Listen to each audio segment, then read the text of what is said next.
Good afternoon, Eastern Washington. This is Matt Shea, and welcome to Patriot Radio, broadcasting live from the capital of free Washington, Spokane Valley, brought to you by the Committee to Elect Matt Shea, Republican, in the legacy of Dr. Stan Monteith, bringing you the story behind the story and the news behind the news. It's not about right or left. It's about right, and it's about wrong. It's about us doing the hard work to implement freedom, because our hope is not in man, but in Jesus Christ. But we can't end in prayer. We must also move to action. And as Exodus 15:3 says, the Lord is a warrior. The Lord is his name. I've talked quite a bit about, are we warriors? Are we out on that front line? Spiritually, are we ready to be out on that front line? I mean, that's even more interesting question. I want to talk today, though, about the fact that the physical manifestation of the spiritual battle has been going on, especially in this region, for a very, very long time. The first Irish that came to Washington State, came to Montana, actually had the idea of building a new Ireland, a place where they could be free to worship the Lord as they saw fit, to escape the tyranny of England, where it needs to be, reminded. I think people forget these things, but in the 1660s, there were laws that were passed for essentially to combat piracy on the high seas. And it was really kind of the first civil asset forfeiture, if you will, that people, could have their boat cargo seized without due process. Then later in the 1600s, 1695, I believe, to 1728, if my memory serves me correctly, the Irish were subject to something called the penal laws, where you couldn't own a horse over a certain amount. You couldn't own land. In fact, the Shea family, very likely during this period of time, lost the land that the family had had for generations. And they also had something very peculiar. They said the Irish could not be armed. And it was really an attempt, the penal laws, to stamp out Irish culture, but it actually had the opposite effect.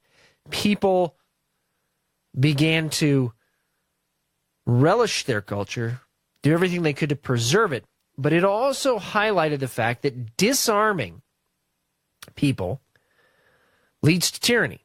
So when the Irish came to America, in first big waves after the famine and right before the Civil War in the United States, they came with this idea of freedom. And now we know from a lot of great research done in history that the Irish during that period of time formed the Irish Brigade, fought on the side of the Union. There were also Irish on the side of the Confederacy.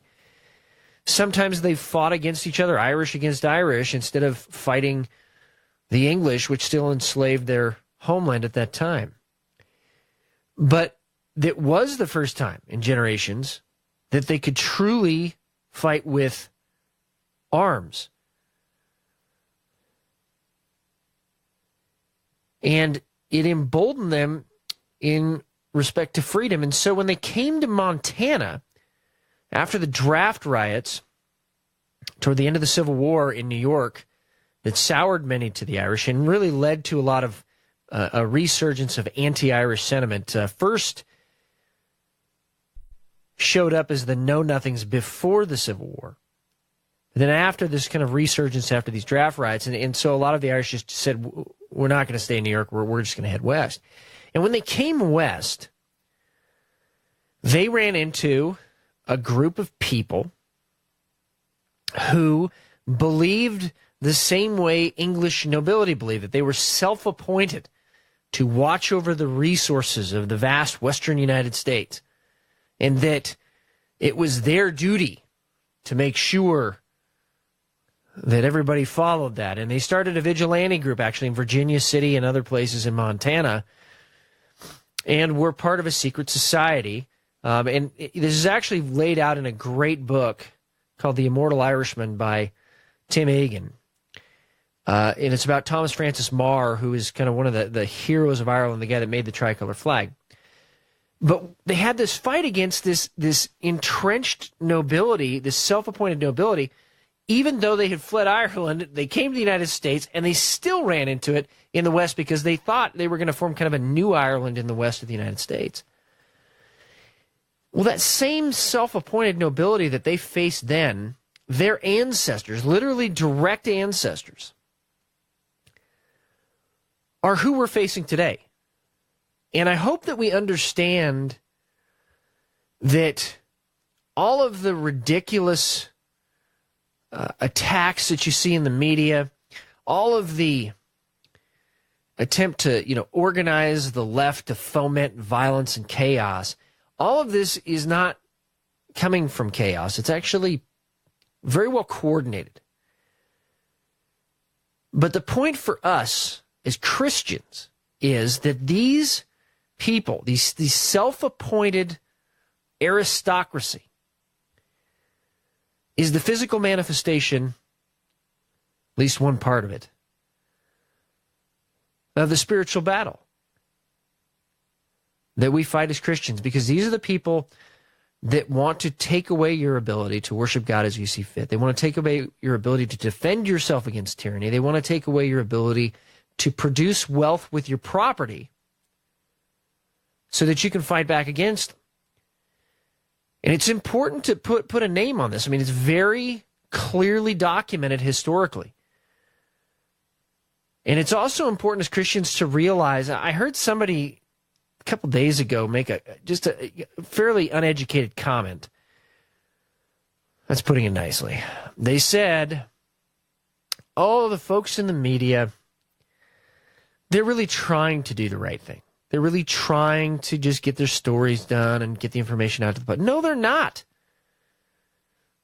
To a large extent, the media is intentionally, with an agenda and malice aforethought, not just trying to shift opinion, but trying to stifle opinion, trying to destroy, smear, and tell only part of the truth. And that's what I think a lot of Americans are seeing today is, against the mainstream media. They see when this happens and they're like, well, yeah, that wasn't accurate. That wasn't the whole truth. But understand something that the mainstream media, the mainstream media, have become part of this self-appointed aristocracy. And because of that, they want to force people to listen to some of their garbage viewpoints. They want to force people to accept wholesale their emotional feeling reasons for their belief system. They don't want to listen to facts. They don't want to listen to logic. They don't want to listen to reason. They want to listen to emotion. And as Christians, we need to be targeting those things in prayer. We need to be targeting that hearts would be changed, that people would be open to and sensitive to the Holy Spirit and not taking wholesale what is put out in the media. You'll notice that the Spokesman Review tries to do an article every week smearing yours truly in some way, shape, or form, either by throwing my name into a story that has nothing to do with anything that I'm doing in the legislature, or if it does have something to do with what I'm doing in the legislature, is grossly mischaracterized. But now you know why, because it's part of this self-appointed aristocracy that believes they know better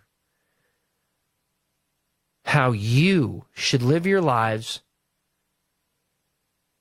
They know better what freedoms you should or should not have. They know better how you should use your property. They know better how your money should be spent. but they don't know better. And freedom means that we need to stop them from trying to say they know better. Freedom means we need to come against the very definition of tyranny, which is this political correctness that tries to make us self-censor, that we're afraid to say something. I'm going to talk a little bit about this next week as well, but it's important that we are very clear on this. We don't mince words. This is not an accident. This is intentional. And that brings us to your daily intelligence briefing. In the Middle East, talked about this shakeup with Iranian and Saudi leadership. And now the Saudis are having a massive anti-terrorism conference. The United States was invited to that. But essentially, the Sunni nations of the world now are coming together against so-called radical terror. So, really what you're seeing, though, is, I believe, a coalition building against Iran. That's really what it's about. I would also mention, and very interestingly, at least to me, that there's a report on Debka File that thousands of elite Chinese troops are being deployed from China to Syria, and under the auspices of combating Uyghur Islamists, okay, and it's spelled Uighur, okay, so if you're not familiar with that term. But in the western part of China, there is actually a significant Islamic population, and these Uyghur Islamists have caused the Chinese great headaches, just putting it mildly. And to be very specific, Debka File is saying that these are elite Chinese troops,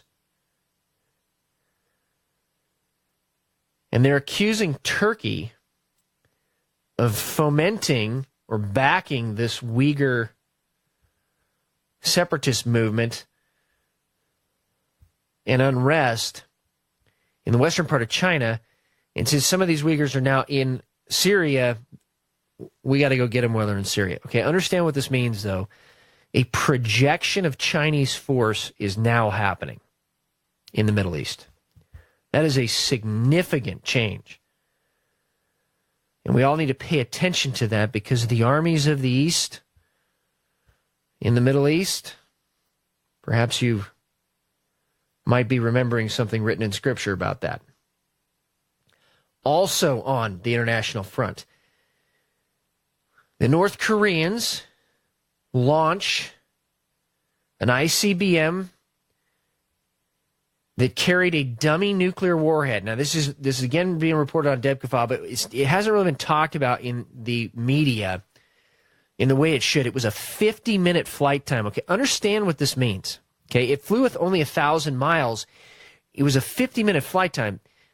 How is that possible? Well, that's because the launch arc was approximately 2,800 miles, even though it only went horizontally 1,000 miles. Hope that makes sense to everybody out there. What that means to us is that type of an intercontinental ballistic missile not only could carry a nuclear warhead, it could carry a nuclear warhead to almost anywhere in the world, but more specifically for us, to EMP altitude over the United States of America. That's what this means. And Trump said, we'll take care of it. Okay. You know, I get that we're going to be quiet about this, about what we would actually take action on. But this is a clear threat to the United States. It's a clear threat, and they're talking that it's a clear threat to the United States. So this is unlike some of the other discussions that have happened in other wars and other countries. This is directly aimed at the United States of America. And Congress, I think, needs to take a long, hard look at this and debate on it of whether or not there is still some diplomatic options open, or this is going to lead to war.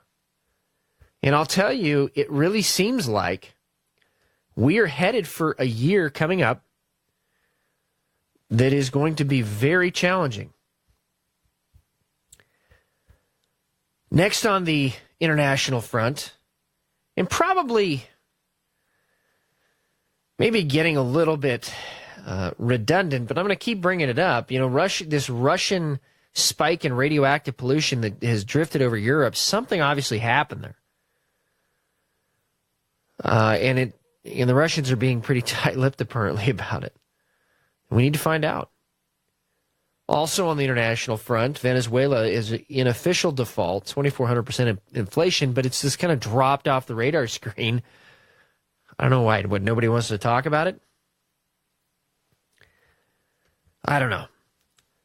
Also on the national front, Yellowstone to Yukon, Y2Y is coming back. There's a study that's being done about how to connect corridors so that 50% of the Earth, 50% of the Earth is left without people. So we would become apparently the zoo. The animals would look in at us. I'm kind of stunned at how these ideas just keep recirculating as if they're good. The fact of the matter is human beings have actually managed wild land better than wild land just being out there on its own. It's the truth. And everybody that is in agriculture, everybody that's done forest management knows that is a fact. They don't talk about the fact that Native Americans used to help manage the forests. It's just kind of this idea that we're going to just let this rewilding, that we're just going to let it go back to what it was. It's not just ludicrous, it's dangerous. It's really anti-human if you think about it. Which brings us to the next thing, which is a little unbelievable. A couple credit rating agencies. Okay, so these are the agencies that say, hey, city, you are officially, credit worthy to get bonds and at the best rates, and you're not going bankrupt. These are the credit agencies that value the credit worthiness of cities. They are now saying that they are going to downgrade cities that are refusing to take climate change protection measures and steps. This is the kind of extortion for what has already become a debunked idea. Climate has always changed. Look, Greenland was named Greenland for a reason. Now it has ice on it. But the fact of the matter is, these credit rating agencies trying to hold people hostage, hold cities hostage over climate change, is like you're trying to ram it down people's throats. So we're going to keep watching this because I have a feeling this might be a way that they're going to try to force cities to spend money on so-called climate change. And this is just another example of how when the left loses ideologically, they come and try and ram it down people's throats. Also on the national front, ISIS and Al-Qaeda are issuing holiday threats. I want to highlight a couple things. There's been a couple videos out there. They are saying that, basically America needs to watch out. They've threatened the Vatican. But specifically, these threats are focused on Paris, London, and New York, these latest ones. And one thing that we can expect, just analyzing this, is that there probably will be some sort of a threat that is carried out in one of these cities. And these attacks we need to be ready for as Americans. We don't need to be living in fear, but we just need to be ready for them. When they've put these things out, generally it's been followed up on. And it's important to understand that those are the things that if certain people in America are not going to take seriously, we need to as individual Americans. That we can be responsible for our own actions and how we deal with a situation like that. Also on the national front, slaughter bots. And if you have not seen this, take a look at it. Just go online, go to start page, type in slaughter bots, take a look at the movie. That's what we've been trying to warn about for years, about weaponizing drones and robots, what it could look like. And I'm not going to give it away, but if you get a chance, take a look at it. It's very thought-provoking. We need to address these issues now. Which brings me to the next thing on the national front, and that is flying cars by 2020. And you heard that right. There will be flying cars by 2020. We've talked about this. We've reported on this.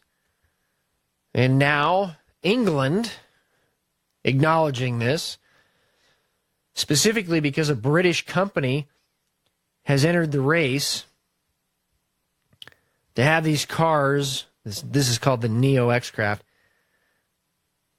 ready in 2 years. Now, interestingly enough as well, Uber has also stepped in and may try to create a fleet of flying drone cars so then they don't have to have drivers anymore. Boy, this is 20 years ago. I mean, this was science fiction. It is becoming increasingly science fact. Also on the national front, Department of Interior and the Trump administration are taking a different tack on all-terrain vehicle use on public land. Now, I've been fighting for this for years. We got the ATV bill that expanded the areas which ATVs could drive. And now they are rolling back a lot of the Obama-era policies that tried to say, Forest Service roads where cars were allowed on, they said ATVs are not allowed on them, even though that was very dubious legally because counties actually retained authority over those Forest Service roads. That said, that goes way back, that's literally 80 years old. You can go look it up yourself. But the Trump administration is saying, okay, we are going to open this back up again for access into these rugged areas, especially on not improved roadways, but in primitive roadways. Because the reason or how the Forest Service stopped the use on these lands and these roads was by saying that they needed some sort of an environmental impact, even though the environmental impact had been done for a larger vehicle, cars, trucks. They said a new one had to be done for these. Well, that's just kind of ridiculous. If they're going to be staying on the same road, what does it matter? Well, the whole point was they didn't want all-terrain vehicle access up in these areas, despite the fact that helps with the fighting of forest fires, despite the fact that most people here in the West are sick and tired of gates going up everywhere, and we do want to access our land. Now, some of these places need to be closed off for horse traffic and foot traffic. I get that. That's great. But there needs to be places, too, where you can go on an ATV ride. And I'm really happy about this. It's coming from Free Range. Check it out. The Trump administration doing a great job pointing things back in the right direction for access for all people on public land. On the regional front, the Democrats had filed a bunch of PDC complaints, Public Disclosure Commission complaints, against Republicans as retaliation for all the ones that had been filed against them by a private citizen trying to hold them accountable. Well, now the Attorney General is settling for a lot less money for frequent violators. In other words, you get like a frequent violator discount. This coming to us from We the Govern. Check out the article there. The administration of Jay Inslee and also the Attorney General Bob Ferguson are really politicizing those two offices. It's really kind of unfortunate, especially in the respect of the Attorney General. Also on the regional front, before we get to our guest today, there's a couple of things I want to bring up to you. One of them, very interesting, the Bundys. Now, there was a article out a while back. This is, and when I say a while, I'm talking like 2 years ago. And then there are also some radio show hosts who came out and who said that the Bundys owed millions of dollars in fees. That's why the federal government went there to do this enforcement action, et cetera, et cetera. Well, it's come out now as part of the trial. A memorandum from the Bureau of Land Management, January 21st, 2011. It's the date. And the actual amount of grazing fees. Now, they call them trespass fees. That's the official name for them. They're grazing fees. Okay? The official amount of grazing fees that was actually owed by the Bundy family was $8,815.50. With a $10 service charge on top of that. And then an administrative fee for investigation of $283,000. I mean, $283,000, almost $284,000. Coming to a total of $292,000, essentially $300,000 total. But the actual grazing fees owed was only almost $9,000. But even with that, on top of that, $300,000 is not millions of dollars.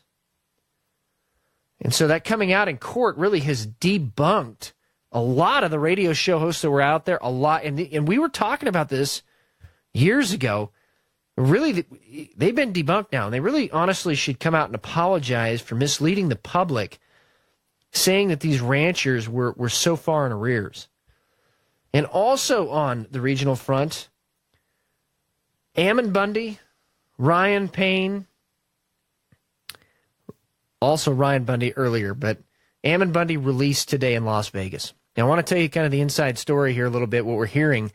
There was a hearing over the weekend, a sealed hearing, in regards to a 1,000-page motion to dismiss the case because the federal government had withheld exculpatory evidence. It's a fancy word for saying evidence that would tend to go against them being the federal government. And the judge apparently listened to that. Now, we don't know much more than that. They're very tight-lipped since it was a sealed hearing. But the fact of the matter is, with the release of Ammon Bundy today, that would seem to me, just looking at cases in the past, to signal that they believe that there's going to be a mistrial declared. They're releasing Ammon Bundy, and there may be no further prosecution. Wow, what a vindication that would be. So I wanted to bring that up before we get our guest on, because this is a big, big change. Lastly, on the local front, once again, that Planned Parenthood sex ed curriculum in downtown Spokane was rejected, but we need to be vigilant. They're going to come back. They're going to wait till people are asleep and not paying attention. They're going to try to bring it back. We need to be vigilant. And that is the briefing. Remember, the antidote to dependency and socialism is a God-fearing, self-reliant, freedom-loving American. Oh, and I want to be that God-fearing, self-reliant, freedom-loving American every day. Don't you? I sure do. And thank you to all of you out there that have been supporting the show, praying for us. So make sure you go to Facebook/Patriot Radio US, like the page, share it with your friends and family. And if you want to support the show, you can go to voteshea.com. Well, my guest today, and I've been talking about the 51st state for a long time, especially the state of Liberty. Well, my guest today is once again Mark Baird with the state of Jefferson, who's been doing this a lot longer than we have, it seems like. And just great to have you back on the show. How are you doing? Well, I'm doing great, Matt. How are you doing? Thanks for having me on. Yeah, absolutely. I'm doing terrific. I'm so excited to talk about this because after the most recent elections, there was just another huge surge. We have got to split the state of Washington. We've got to have a state of liberty, and we now have a flag. I don't know if you've seen it. We had 1,000 people vote on it. We have an official state flag. We're almost to a final vote on an official state seal. What's going on down with the state of Jefferson? I mean, where are you guys at? I know you were looking at doing some court battles. If you could, tell the listeners a little bit about it. Well, we went into federal court against the state of California for lack of representation and dilution of vote as a result of the lack of action on the part of the legislature. We had 23 counties sign petitions. We had an email drive, a phone call drive, tens of thousands of emails, hundreds of thousands of phone calls, thousands of personal visits, and not one single legislator even called to find out what we wanted or why we wanted it or why we felt we needed it. So after that, we realized that we weren't going to get anything out of our own government, so we sued them in federal court, and our allegation is that in California, one state senator can't possibly represent 1 million people. He represents the money, okay, but not the people. And so we're in federal court right now with that lawsuit. What's your prognosis for this? I mean, do you think that the courts are actually going to listen to you, or do you think it's going to have to go as far up as possible, maybe to the United States Supreme Court to get this adjudicated? Well, we mapped out a legal strategy so that this will go to the United States Supreme Court. It has to. Even if we win in federal court, California is going to appeal. And if California wins, we're going to appeal. So what we did was we used the United States Code, Title 28, Section 2284, I think it is, and that says that any case that regards a state legislature or federal legislature alleging lack of representation or dilution of vote demands a three-judge court. And there's another section in the United States Code that says the result of any action from a three-judge court, the United States Supreme Court has primary jurisdiction in the appeal. So we will go to the Supreme Court, and we're going to win. Because one thing the state has never said, we're saying that rural counties have no representation, and one thing they've never said is, yes, you do. They've never even argued their side of the argument. I love the fact that you're taking this tack on it, because that's really what it's all about. The fact that there is a significant portion of the population that is not truly being represented, and it's been going on for years. If you could, for the listeners, tell a little bit about the history of the state of Jefferson, when it kind of came to a culmination, and how, as it was gaining steam, a big event in the world happened. Well, it was gaining steam in 1941, of course, and then on December 7th, Pearl Harbor happened, and that was the end of it. And actually, in 1861, Andre Pico got a state split bill through the California legislature, signed by Governor Walker, sent back to Congress for their approval as Article 4, Section 3 demands. And then the South seceded from the North, and that was the end of that. I mean, it's just been a really kind of a string of odd luck. But this time we're going to win. We're going into court. We're going to win. And this will affect the entire nation, because when the Supreme Court talks, everybody has to listen. They do. And you talk about representation. How many counties are part of the movement right now? We have 23 counties right now that are active in the state split effort. And for Liberty State, we have about 21 counties. What is the enthusiasm across those counties to actually split? Is it only a small portion of the population, or do you have a pretty significant majority down there? Because, a lot of times, the left will try to, poo-poo it or marginalize the efforts like this and say, oh, it's just never going to happen. These are just a bunch of people out to lunch. But they might be talking about quite a big portion of the population. I don't. You never know how many people in any given county, but I know in Shasta County we have around 40,000 signatures. So, in some of the counties where we're counting signatures, we know how many we have. And then we had counties that voted for it. The boards of supervisors, or what you guys call the county commissioners, voted for it. So in those counties, we're less sure of how many individuals favor it. But I'll tell you what, everywhere I go, and I go to a lot of places to speak about this, there aren't many people that are against it. In the last several meetings I've gone to, nobody's against it. I mean, this state is a debt ship sinking with all hands on board. Businesses are fleeing, productive people are leaving, our children are leaving, our economies are in ruins. No one's against it that I talk to. And it's interesting because when you talk to people one-on-one, everybody wants this to happen, right? It's when people are asked publicly, sometimes they kind of hedge a little bit. But here in Liberty State, it's about running about 74% support based on over 10,000 people that weighed in on a survey. And I mean, that's a significant portion of the population. And I think a lot of people have been driven to this by regulation and taxes. How is it for you guys down there in Northern California? I can't even imagine. I mean, Washington's bad enough, but California, wow. Well, I mean, we have no Second Amendment in California. The Second Amendment doesn't apply to California, and we have so many crazy laws. And, we have 12% of the nation's population, but we have 43% of its welfare cases. We have 25% of the illegal aliens in the entire United States live in California. We have several $1 trillion in debt, depending upon who you talk to. Our governor is running around the world like a tin pot dictator, violating Article 1, Section 10, Clause 3 all the time, making agreements with foreign powers. Well, ask yourself, how would this country work if all 50 governors were running around the world making deals with China and making deals with France and making deals with Canada? How would our country function? What message would that send to our enemies?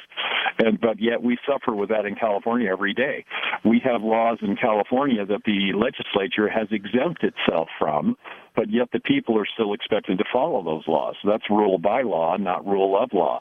We live in a failed socialist state in California, and we are going to do something about this one way or another. How close do you think you are to kind of an Illinois situation? Puerto Rico went bankrupt.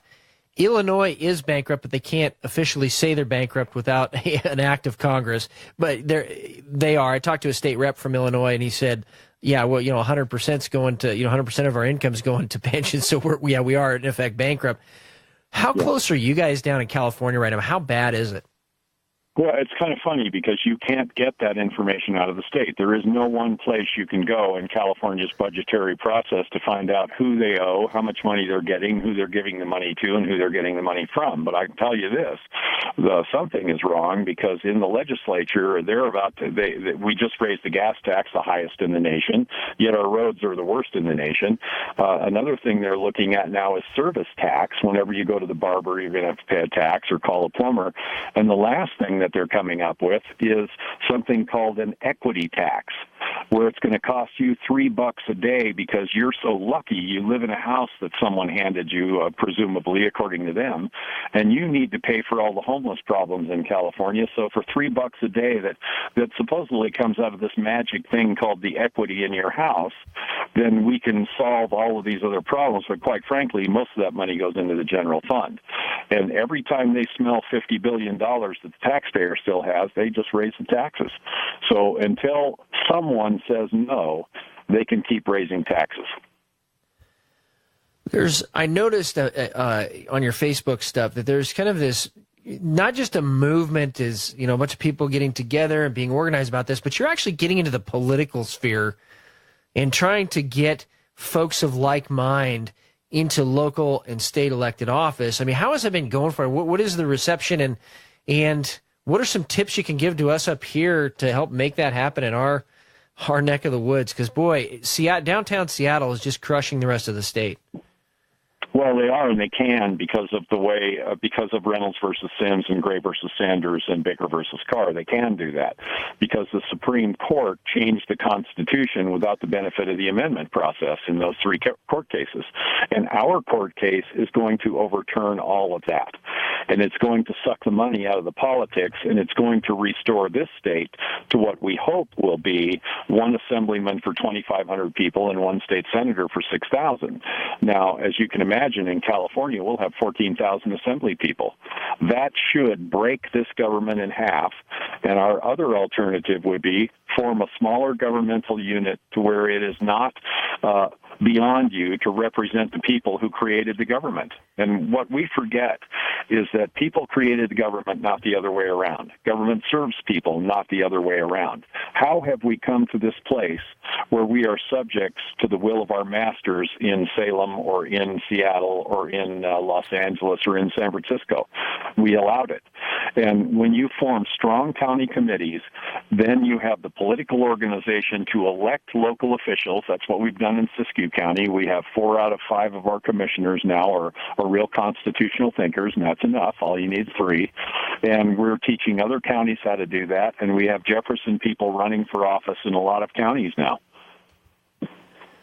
I love it, because that is what America was founded on, seizing back those positions that have been ceded to the enemy, or ceded, I should say, to the left, which is the enemy, ceded to the people that just really want to impose tyranny. They may couch it in all these kind of different terms of social justice and all this, but they really want to impose tyranny.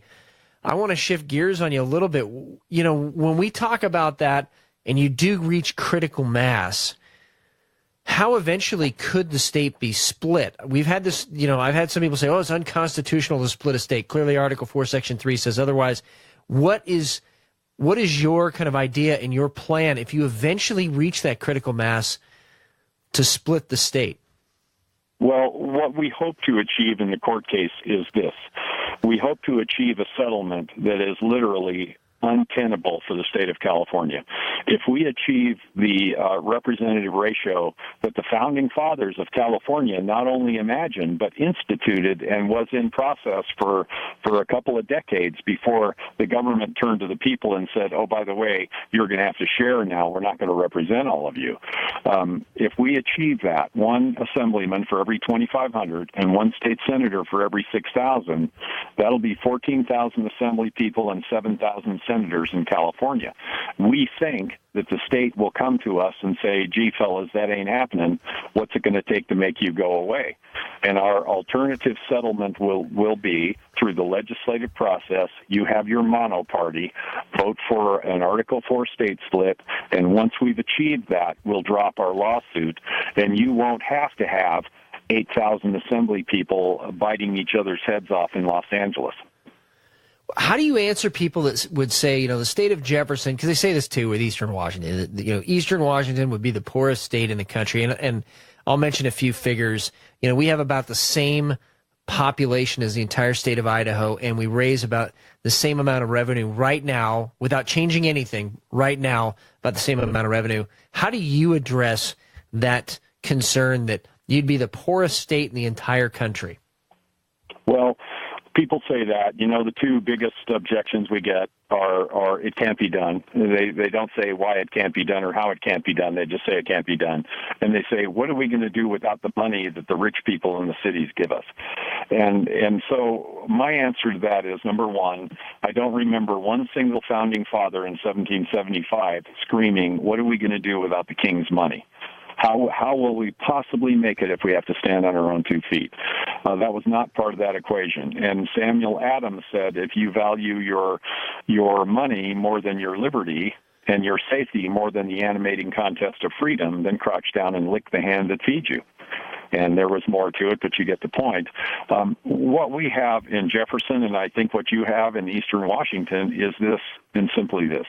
We are not poor. We've been impoverished by the regulatory processes of the state that owns us. And we're not citizens here. We're subjects here. We gave up our citizenship a long, long time ago. And so what we say is the worst day economically in the state of Jefferson will be the last day they call us Californians, because there's no place but up to go from there.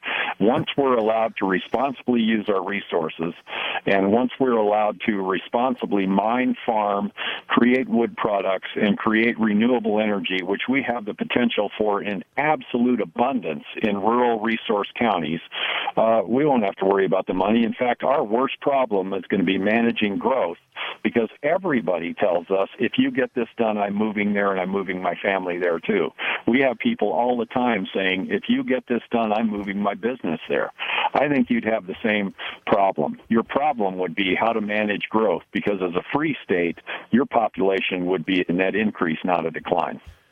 You know, that is so great that you said that. I have actually heard that from business owners. They will not come out publicly, but they say they would move their entire manufacturing processes, all of their business, including their management, all of it, everything, to Eastern Washington if we got it done, to the state of liberty. And you're right, because people want freedom. Everybody wants liberty. There are some people that are too afraid to say it, but I can't think of one person. I've never asked one single person, would you rather be a slave or free, that says, oh, I'll choose slavery and subjugation every time. No one says that. They don't know how to do it. That's what we're here for, is to teach people and get this thing going. They don't know how to do it, but they know they need it. They know they can't live without it. They know they owe it to their children.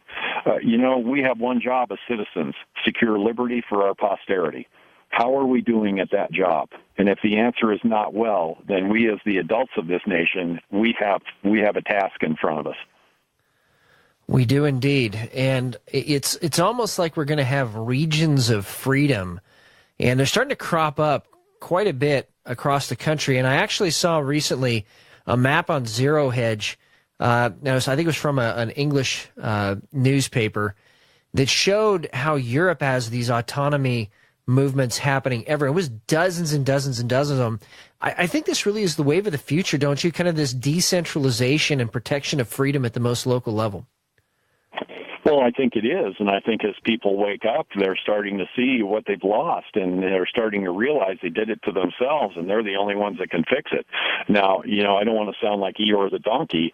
The bright spot of this is we can change all of this. We can fix it all. We have the power. We've always had it. The people are the repository of all the political power in this nation, and you read the Declaration of Independence if you doubt what I'm saying. And the California Constitution, Article 2, Section 1 says, all just political power resides with the people, and it is their right to alter or reform government anytime the public good demands it. We have the jurisdiction, we have the sovereignty, we have the ability. All we have to do is use it. That's all we have to do. And get people up off the couch. How have you seen the influence of social media and the internet in influencing the movement? I mean, how has it been for you with that? Well, it's good, of course. Now, I don't participate in that because I don't know how it works, and quite frankly, I'm too busy. But we have people that do that, and they're constantly bugging everyone, all the leaders, that make a 2-minute video on your phone and we'll post it. And I don't even know how to do that. We're going to stop by the junior high, and one of the kids is going to show me how to do that. But I think social media is important because it's a way to reach a vast number of people without going through the mainstream. And let me tell you, mainstream politicians of both parties and the mainstream media hate liberty with every fiber in their being, and I'm including Republicans in that. They will swear to support and defend the Constitution and vote against it every single time. We are on our own here, folks. No one is going to ride in and save us. It is up to us to make sure that the people who have sworn to serve us obey their masters, and their masters are the people. That's the dynamic we need to change. Because remember, a government afraid of its people is democracy. People afraid of their government is tyranny. Well, let's talk about that a little bit, because the millennial generation, a lot of people are very fearful that they've been indoctrinated into an anti-American worldview and, frankly, an anti-Christian worldview in many respects. How do you address the younger folks when you talk about the state of Jefferson? This is how I do it. I say, I am a Christian. I believe that Jesus is Lord. But it's not a pill I'm selling. Here, if you can't follow this as a Christian, follow it as a legal argument. And I can prove this in 10,000 documents, 10,000 speeches, and 10,000 letters. This is a Christian nation founded on Christian principles. And the state in which I live, based on the working documents from the 1879 convention and the 1849 convention, this is a Christian state formed by by Christian men and women along Christian principles. Well, that tells us something. God is the most free expression in the universe. No one tells God what to do, and no one can make him stop if they wanted to. And as such, you were created in God's image. That's the legal argument. And if you were created in God's image, you were created as a free expression of God. In other words, you have inalienable rights placed in you by your Creator at the moment of your creation. Now, a liberty unused is a liberty lost. So you have these liberties. No one can take them from you. They are above the policy decisions of government. They are not on the table unless you allow it. And that's what we've allowed. And what we simply need to do is re-express our sovereignty and then ensure that the people who have sworn to serve us know that we have jurisdiction to get rid of them anytime we want to. And then we need to use that jurisdiction to do that. That very well said. And if people want to go get more information, maybe they want to check up on the issues or sign up for your newsletter, where can they go online to do that? Well, they can go to soj51.org, and that has all the news and information and the latest news on the lawsuit. And if you can spare a couple of bucks, lawsuits are expensive, and ours is going to be no different. We expect it's going to cost $1 million to get this thing done, and we're earning it $2 at a time. We have no political party. We have no big donors. No rich people support us. No political parties support us. This is a grassroots movement of the people. And if any of your groups would like to hear someone yammer about these things and give some concrete ideas about how we've done what we've done and hopefully help you to do the same thing, we have people who are available to come and speak, and by the way, they do so free of charge. Our mission is liberty. We're not looking for money, power, or position. So if you put together a town hall, we can send somebody to talk to your folks and teach them how we've done what we've done so far. I'm sure what worked and what didn't work is very important as well. Yeah, I'm sure some of the listeners are going to take you up on that, absolutely. And I would be remiss if I didn't ask if you had a podcast or any sort of a radio show for the state of Jefferson and that, is maybe put out on a weekly basis or monthly basis. There's a radio show on Sunday mornings. It's called Jefferson State of Mind, and it's streamed live on I think it's KCNR 1460, and it's on the internet. So people want to. I think it's between 9 and 10, and I usually call in once a week. I don't have a radio show. People are bugging me to do it, but I just haven't figured out how I could pull that off yet. Well, I think you need one. I would be more than happy to help you make that a reality, because it's so encouraging to people to hear about this, and that it's not just some pie in the sky thing, that is actually achievable, and it's actually achievable in most of our lifetimes if we have the will and we mobilize enough and we do some of these strategic leveraging that you've been talking about to force decisions in the right direction. It is achievable. We are going to win. We're going to win our court case as well. I have to say, the government, when they approach us, they are so arrogant and so lazy in their responses and their arguments that we think that so far anyway, barring some unforeseen incident, they've painted themselves into a corner from which there is no escape in this court case. We think we're going to win the court case. If we can afford to pay the lawyers, we're going to win. And let me tell you, that is going to yank the rug out from under status quo politicians all over this nation. And what we as people need to do is drive a truck through the hole. I love it. Amen. Well, as we're wrapping the show up right now, if you could, I always like to kind of imagine what a state would look like, what Liberty's state would look like, what the state of Jefferson would look like. So if you could, for a second, paint that picture for everybody, imagine what the state of Jefferson would look like. The state of Jefferson will have bottom-up government. In other words, every community will have a representative in the assembly. Every county will have equal representation in the Senate, just like the federal model of government that we have now. Politicians will have to post their votes online so that you can look at their record, and it's going to be cheap and it's going to be easy to get rid of a bum. In other words, if we elect someone and we realize we made a mistake, it's going to be cheap and easy to replace the guy at the next election cycle. The state of Jefferson will have a zero corporate tax rate. Our gun laws will be this: the right of the people to keep and bear arms shall not be infringed. Now, if you make a mistake with your gun, there will be a consequence to pay. But our Second Amendment is all the gun law we need. The right to free speech is inviolable.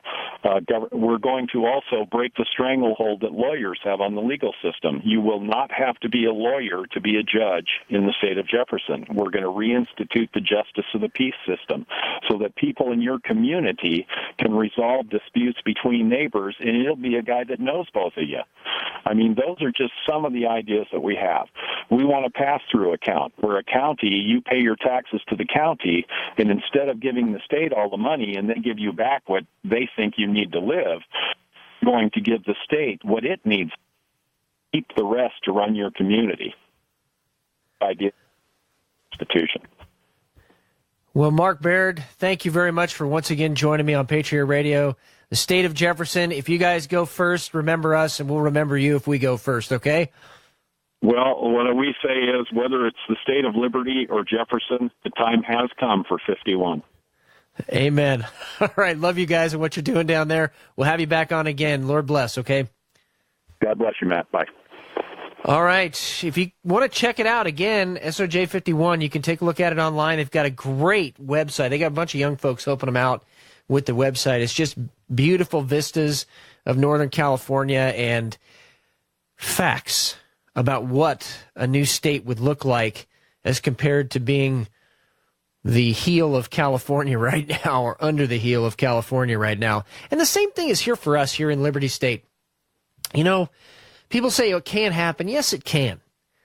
And if you really want freedom, instead of complaining about the bureaucrats intruding into every area of your life or trying to control you or taking more of your money out of your pocket or indoctrinating your children or trying to just implement ridiculously stupid policies like no use of our forest lands, which result in catastrophic wildfire, if you're sick of that, imagine a state without property tax. Imagine a state with less regulation. Imagine a state where your family can have a business.